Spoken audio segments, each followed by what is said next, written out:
की परीक्षा कर रहे हैं कि इस कमल में ज्यादा सुगंध है कि प्रिया के मुख में ज्यादा सुगंध है। दोनों कमल उनकी परीक्षा की और बड़े चतुर। आप कमल से कह रहे हैं कि अरे ना ना ना, इसमें इस कमल में सुगंध नहीं है, सुगंध जो है वह तो श्री प्रिया के मुख कमल में ही अधिक सुगंध है। ऐसे निर्णय पर पहुंच गए और श्री प्रिया से कह रहे हैं कि हे प्रिय, आपने मेरे ऊपर जो क्रोध किया वो सर्वथा उपयुक्त किया। ऐसे 10वें श्लोक में वर्णन कराए थे। अब 11वें श्लोक में कह रहे हैं, 12वें सर्ग का 11वां श्लोक है कि धिगरे बथैव परिफुल्ल मूढ़ किम तपसेन जैत्र बनतास्य सन्निधौ निज पंकजत्व जलजत्वयोर द्वयो अनुरूपमेव शठ चेष्ट से अथवा। अब हाथ में जो कमल है उस कमल को अब डांट पिलाई जा रही है। श्याम सुंदर कमल को डांट पिला रहे हैं, डांट रहे हैं कि धिगरे, अरे कमल तुझे धिक्कार है, धिक्कार है। बथैव परिफुल्ल, अरे कमल तू व्यर्थ में ही फूला हुआ है। बथैव परिफुल्ल, मूढ़, अरे मूर्ख, किम तपसे न, तुझे जरा भी लज्जा नहीं आती है, तू जरा भी लज्जत नहीं होता है। आज जैत्र बनतास्य सन्निधौ, जैत्र माने विजय प्राप्त करने वाली विजयनी इन वनिता के सन्निधि में आकर के और उनसे तू अपनी बराबरी करना चाह रहा था, प्रतिद्वंदिता करना चाह रहा था, तुझे जरा भी लज्जा नहीं आती है। जैत्र माने जीतने वाली, विजयी, उन वनिता, वनिता माने अनुरागवती जो नारी है उसका नाम वनिता है। अनुरागवती जो नारी उसको वनिता कहते हैं। तो वनिता से सन्निधौ, इस वनिता की निकट में रह करके तुझे जरा भी लज्जा नहीं आती है। निज पंकजत्व जलजत्वयोर द्वयो, तेरा जो नाम दिया गया कि तू पंकज है, तू जलज है, ये दोनों नाम तेरे बिल्कुल सही हैं। ये तेरी निंदा करने के लिए ही ये दोनों नाम तुझे दिए गए हैं। पंकज माने कीच से उत्पन्न होने वाला और जल माने जल से उत्पन्न होने वाला। तो निज पंकजत्व और जलजत्व योर द्वयो, तू अपने पंकजत्व और जलजत्व, जल से उत्पन्न होने के अनुरूप ही शठ होकर के विराजमान है। जल का स्वभाव भी नीच होता है, नीचे की तरफ ही गिरता है। जल का स्वभाव ही है कि ऊंचाई पर ले जाओ तब भी वो नीचे की ओर बहेगा। तो जल का स्वभाव भी नीचता का है और पंकज तो है ही है, पंख माने कीच। तो तुझ में नीचता का और तुझ में मलिनता, ये दोनों के दोनों जो वैषाणु संक्रमण से दोष हैं, वे दोनों के दोनों दोष तुझ में आए हुए हैं।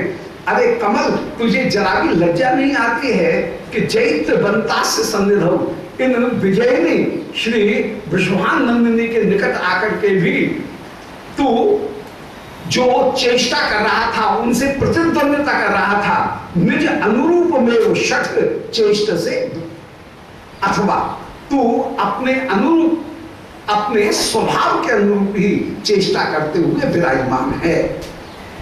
इसलिए अरे शठ, तू शठ है और तेरा दोष भी नहीं है, ये तो तेरा स्वभाव ही है। जहां से तू उत्पन्न हुआ है वैसा ही तू आचरण करेगा।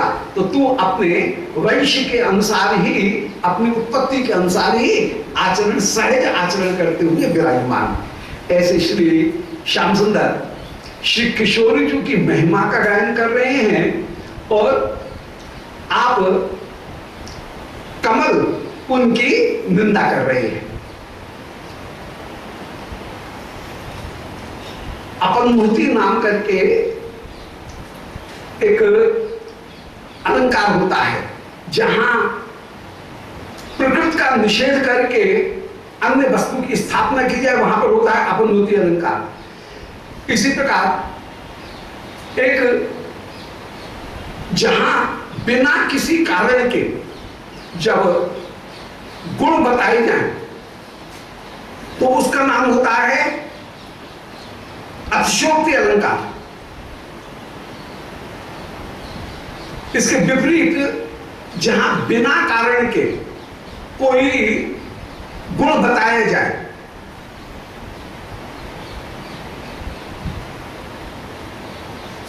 उसे व्यतिरेक अलंकार कहते हैं। जहां कारण बता करके गुण बताया जाए तो उसका नाम है व्यतिरेक, और जहां बिना कारण के उपमेय की श्रेष्ठता बताई जाए उसका नाम है अतिशयोक्ति। अतिशयोक्ति और व्यतिरेक ये दो अलंकार हैं।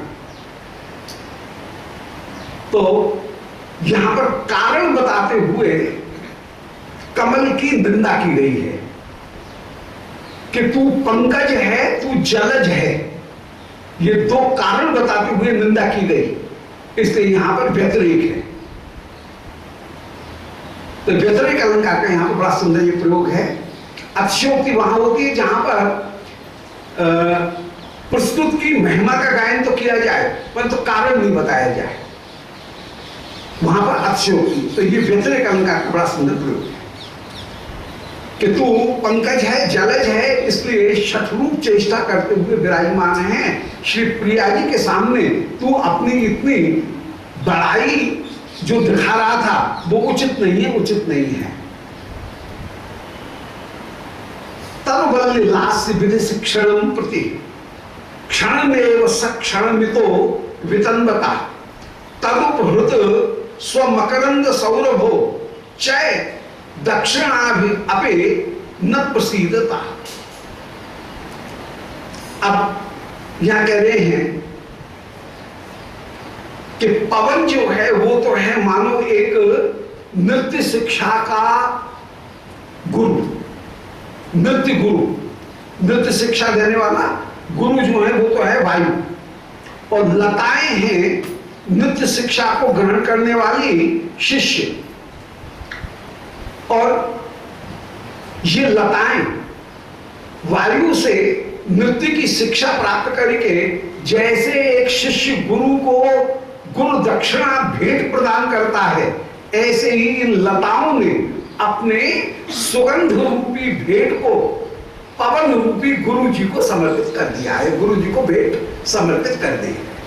तो यहाँ पर जो वायु है वो वायु बड़ी सुगंधित वायु बह रही है, उसके लिए एक बड़ा सुंदर ये सांग रूपक, परंपरित रूपक, उस परंपरित रूपक का बड़ा सुंदर प्रयोग किया गया कि तर बल लास्य विधि शिक्षण प्रति।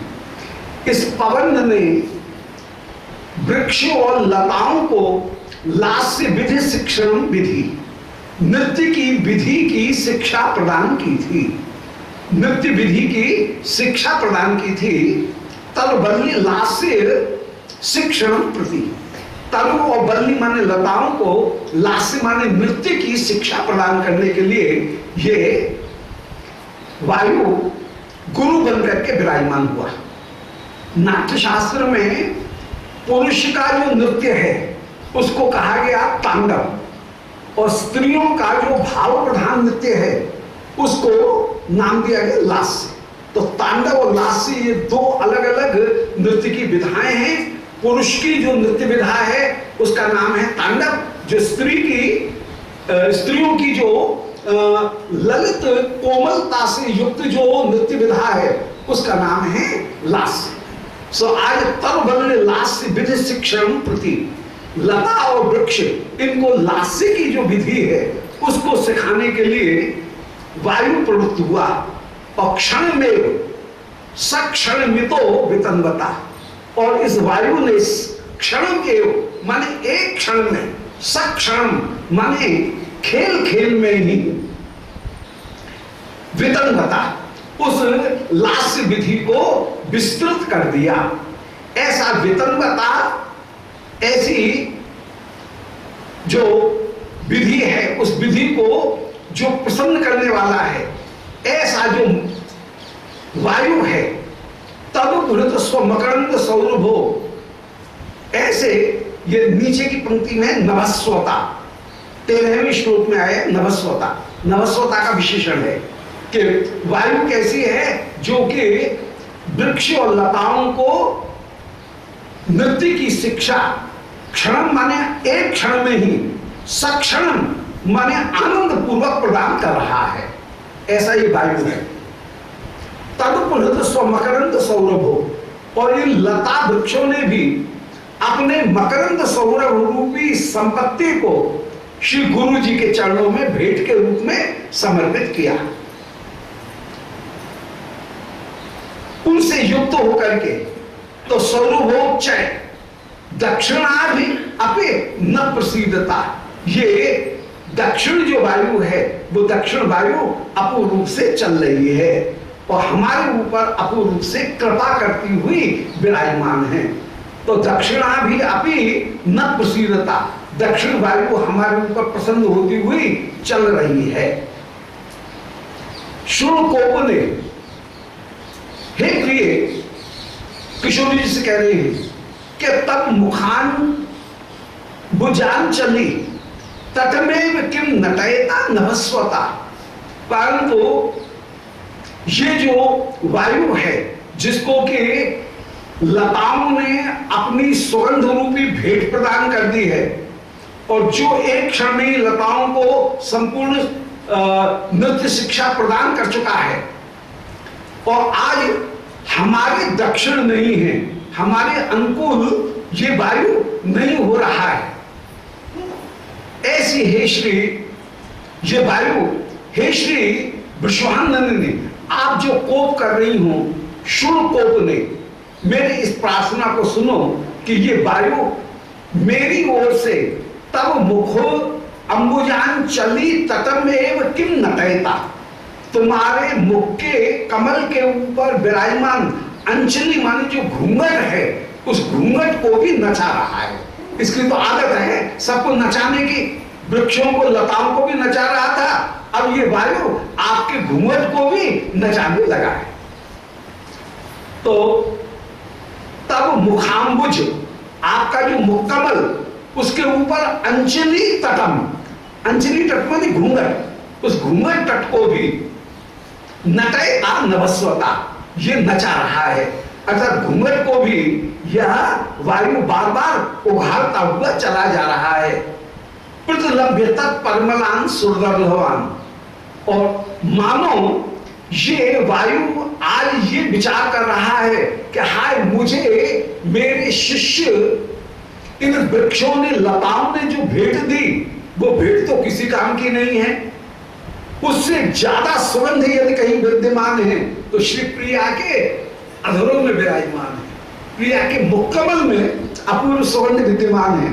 तो लता वृक्षों की सुगंध को प्राप्त करके भी इस नित्य गुरु वायु को संतोष नहीं हुआ, और ये आपके घूंघट को नचाते हुए अब आपके मुख की सुगंध को प्राप्त करके कृतकृत्य होना चाहता है। चतुर्श्रोमणी है, बात है अपनी, और रख रहे हैं घूंघट के ऊपर, रख रहे हैं वायु के ऊपर, अपने मन की जो बात है वो वायु के ऊपर रख करके, वायु के ऊपर थोप करके ये रसिक शिरोमणि कुछ कहना चाह रहे हैं, प्रिया जी से कुछ बहाना बना करके कुछ कहना चाह रहे हैं। सो कह रहे हैं, अब प्रिया सब समझ रही हैं, तो कह रहे हैं कि ये आपके घूंघट को बार बार उड़ा करके ये चाह रहा है कि आप भी अपने मुख की सुगंध, जैसे इन लताओं ने, वृक्षों ने भेंट की थी, ऐसे आप भी अपने मुख की सुगंध को इस वायु को प्रदान कर दो, अर्थात कुछ बोल करके अपनी सुगंध से इस वायु को आप सुरभित कर दो, सुगंधित कर दो। तो प्रतिलभ्य तत्परमलान, मुख की सुगंध को प्राप्त करके, सुदुर्लभान, मुख की सुगंध अत्यंत अत्यंत दुर्लभ है। अहम अद्य धन्येति नाभि मन्यतो, ये अपने आप को मैं धन्य हो गया, क्या ऐसा नहीं मान रहा है अर्थात मांग रहा है। तो अहम अद्य धन्य इति न अभ्यमन्य, तो ये क्या ऐसा नहीं मांग रहा है? माने काकू में जब नकार का प्रयोग किया जाएगा तो अर्थ उल्टा हो जाएगा। काकू के साथ सब नहीं, तुम तो बड़े अच्छे हो, तो अर्थ हो जाएगा बुरे हो। उसमें तो बिल्कुल दोष नहीं है, इसका मतलब है गुणी गुण। ये कहीं तो उसमें तो ये कहने पर तुम तो बड़े अच्छे हो, इसका मतलब है बुरे हो। नहीं, तुम में तो दोषी दोष हैं, अर्थात मुझ में तो दोषी दोष हैं, इसका मतलब है मुझ में गुण है, ये कहना चाहता है। तो जैसे काकू में उल्टा अर्थ हो जाता है, ऐसे कह रहे हैं कि ये पवन ये मांग रहा है कि आज मैं धन्य हो रहा हूं, क्या ऐसा नहीं मांग रहा है? अर्थात ये मांग रहा है, अर्थात यह धन्य हो रहा है। दोबारा सुन ले कि तरवल्य लासिविद शिक्षण प्रतिक्षण, इस वायु ने तब माने वृक्षों और बल्ली माने लताओं को लासिविद शिक्षण नृत्य की शिक्षा प्रदान की थी। और नृत्य की शिक्षा प्रदान करने पर प्रतिक्षण, प्रत्येक क्षण, सक्षण, एक एक क्षण में ही ये शिक्षा प्रदान करते हुए विराजमान हो गया। वितंडता माने प्रदान कर रहा है, शिक्षा विस्तृत कर रहा है। ऐसा ही जो पवन है उसने जब शिक्षा प्रदान की तो तद उपहृत माने लता वृक्षों ने इस पवन को उपहृत माने भेंट की। और भेंट की क्या? स्व मकरंद सौरभा, अपने मकरंद की अपनी सुगंध को ही इन्होंने भेंट किया। तो सौरभ उच्चय, सौरभ के उच्चय माने समूह, समूह को इन लताओं ने इस वायु को प्रदान कर दिया। परंतु उस सुगंध को प्राप्त करके भी ये अभी तक प्रसन्न नहीं हुआ, इसको संतोष नहीं हुआ है। और हे कोप ने, हे श्री विश्वानंद ने आपके मुख कमल के ऊपर विराजमान जो अंजलि माने घूंघट, उस घूंघट के साथ में ही यह खेल खेलते हुए, यह नृत्य शिक्षा उस घूंघट को प्रदान करते हुए यह अपनी सेवा आपको समर्पित कर रहा है। और चाह रहा है ये कि जैसे वृक्ष लताओं ने इसको सुगंध दी, इसी प्रकार आप भी अपने मुख की सुगंध इस वायु को प्रदान कर दें। आपके मुख में जो अपूर्व सुगंध है इस वायु को प्रदान कर दें। आज ये आपको नचाते हुए, आपके घूंघट को नचाते हुए, नरस्वता माने ये वायु प्रतिलभ्य परिमलान, आपके मुख की सुगंध को प्राप्त करके कृतकृत्य हुआ है। और सुदुर्लभान, वो मुख की सुगंध सुदुर्लभ है, और उन दुर्लभ सुगंध को प्राप्त करके अहम अद्य धन्य इति, आज मैं धन्य हुआ ऐसा विचार करते हुए न अभ्यनंदतो, क्या आपके मुख की ये प्रशंसा नहीं कर रहा है? अर्थात ये आपके मुख की अतिशय प्रशंसा करते हुए विराजमान हो रहा है। ऐसे युग्मक में माने दो छंदों में एक वाक्य पूरा हुआ है। यहां पर क्रिया जो है वो अमन्य, तो ये क्रिया एक बार आई है, दो छंदों में जाकर के एक वाक्य पूरा हुआ है कि ये पवन नभस्वता, नभस्वान कहते हैं वायु को, नभस्वता ये तृतीया का प्रयोग है। ये पवन अपने आप को कृतकृत्य करके मान रहा है। उस समय ललता यस्य दर्गन्धमाकृतः त्वं उदारम मुरहर अभिलक्षते, त्वं उदार मुरहर अभिलक्षते। बोले अरे श्याम सुंदर रहने दो। ये ललता जी बीच में बोली। श्याम सुंदर ने जब ये कहा कि ये वायु हे श्री राधिके आपके घूंघट को नृत्य शिक्षा देते हुए दक्षिणा में आपके श्रीमुख की गंध को प्राप्त करना चाहता है। इसका जवाब किशोरी जी ने तो नहीं दिया, परंतु ललता जी ने जवाब दे दिया कि श्याम सुंदर रहने दो। जिस मुख की किंचित गंध को मात्र प्राप्त करके आप उदार मुख अत्यंत प्रसन्न प्रतीत होते हो, तो यस्य दरगंध मात्रता, श्री राधिका के मुख की दर माने किंचित, गंध मात्रता, गंध मात्र को प्राप्त करके तुम मन हे श्याम सुंदर आप उदार मुख अत्यंत अत्यंत प्रसन्न अभिलक्ष्य से दिखते हो। कौन? मुरहर हो तो आप मुर दैत्य के भी हरण करने वाले, परंतु यहां पर ब्रजलीला में मुरहर का जब प्रयोग होता है तो मुर का तात्पर्य है मुरा माने विरह, उस विरह को जो हरण करे उसका नाम है मुरहर।